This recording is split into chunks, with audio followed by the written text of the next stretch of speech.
Support for Street Rotting American Style is provided in part by BG Products Incorporated. BG Products Incorporated is dedicated to making vehicles last longer and perform better in the meantime. In shops all over the world, BG Products serves the driving public with innovative products and proven programs of automotive maintenance. More information can be found at bgfindashop.com.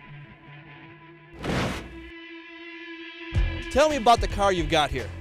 It's a 1953 Studebaker.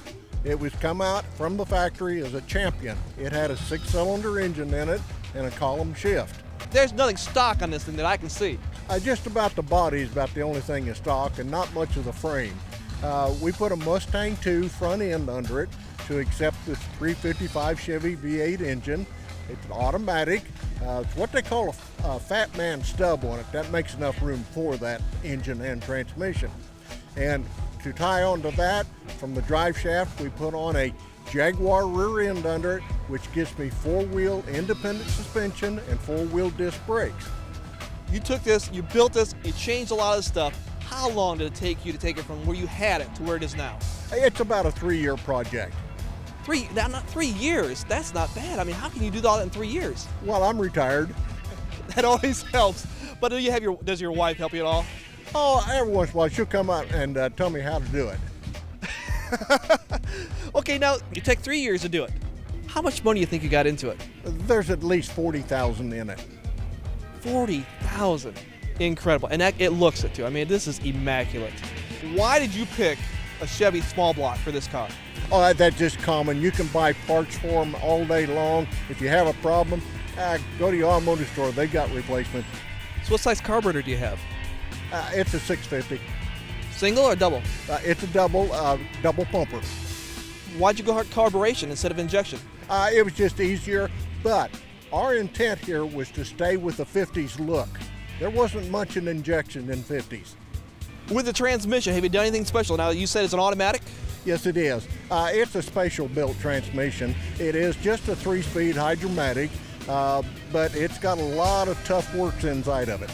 What's the stall speed on the torque converter? I would say it's probably around 3,500. So you took it up a little bit for the RPMs on that? Oh yeah.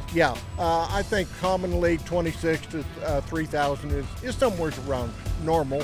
We're a little higher than that. Why'd you go higher? Well, we got not a stock engine in here, so we wanted something to kind of stay under it. What was the hardest thing about this car to change over? Oh geez. Probably reworking the entire front end. As you can see, we have cut off the frame just a little bit in front of the firewall, and from there on, everything was rebuilt under it. To put the fat man stub on it, as I was saying, and the Mustang 2 wide front end, that gets you the room to accept these V8s. And you went to a Jaguar rear end, the independent rear end. Why'd you go with that instead of just maybe a beefed up rear end for it?